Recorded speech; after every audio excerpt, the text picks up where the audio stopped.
The first thing that stood out about her was not her beauty, but her control. She had a presence that naturally commanded attention. When she walked into a room, people adjusted without realizing it. Conversations softened, movements became more deliberate.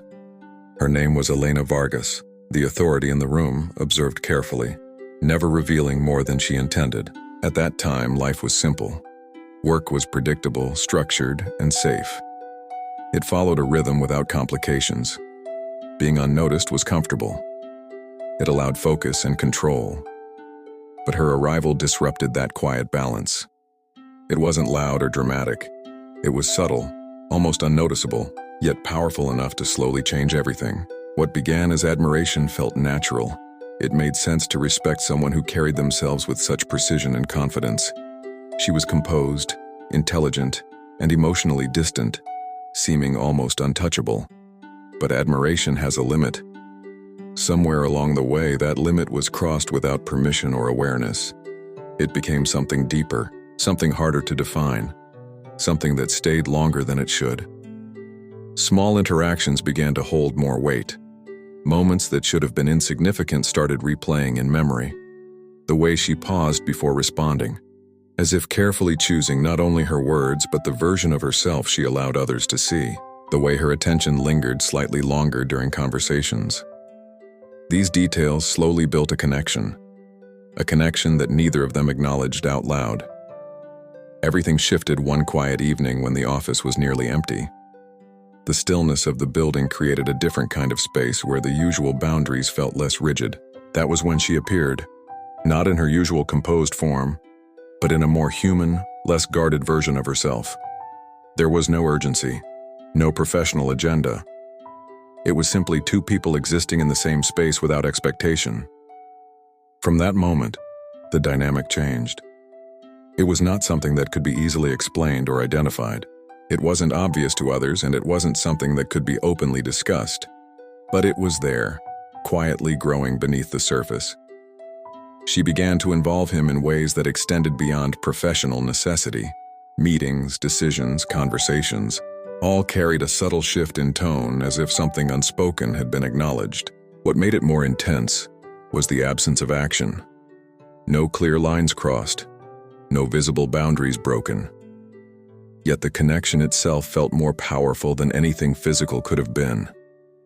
It was built in silence, in pauses, in the way presence alone could change the energy of a room.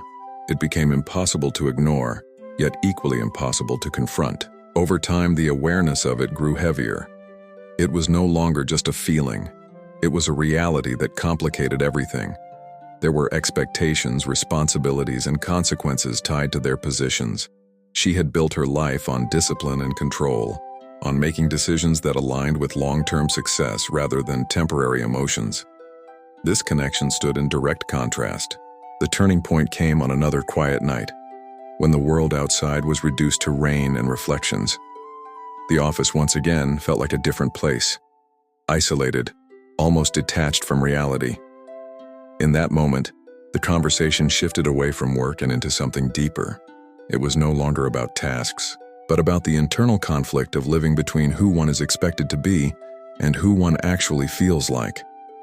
That space, that conversation, revealed everything that had been hidden beneath the surface.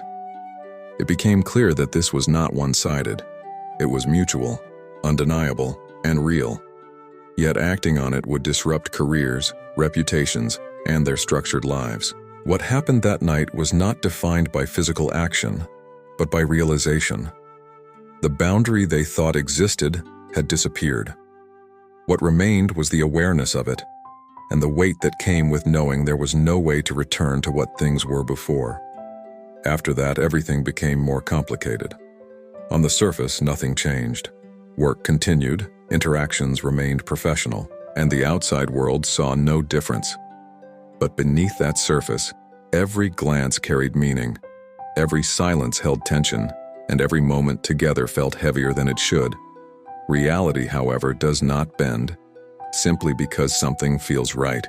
The consequences of crossing that line were too significant to ignore. She understood that more than anyone. Her life had been built on making the right decisions, even when they required sacrifice. And this situation demanded exactly that. Eventually, the inevitable decision came. A new opportunity presented itself. In another city, one that aligned perfectly with her career path. It was the kind of opportunity she had worked toward for years. The kind that would elevate everything she had built. Choosing it was not difficult from a logical perspective. It was the right decision. But logic does not eliminate emotion. The moment that decision was shared carried a quiet finality. There was no attempt to redefine the connection, no effort to turn it into something sustainable. Some relationships exist only within a specific context, and once that context disappears, they cannot survive in the same form.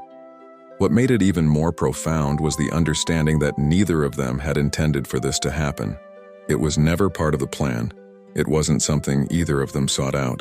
It simply developed, slowly and quietly, until it became impossible to ignore. Her final day passed without spectacle. No dramatic goodbyes, no visible acknowledgement of what had existed between them. Everything remained controlled, composed, and professional.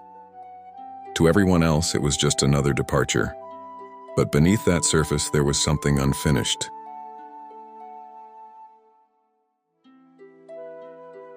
They exist to reveal something, to shift perspective, to awaken parts of oneself that had been dormant. In the end, what remained was not regret, but awareness. The understanding that some of the most impactful experiences are not the ones that fully unfold, but the ones that exist in possibility. The ones that stay with you not because of what happened, but because of what could have happened. And even long after, in quiet moments when everything slows down, that memory remains. Not as something to be revisited, but as a reminder of how powerful human connection can be when it exists beyond rules, beyond expectations, and beyond what is considered safe. Because sometimes the most intense stories are not the ones that are lived completely, but the ones that change you without ever fully beginning.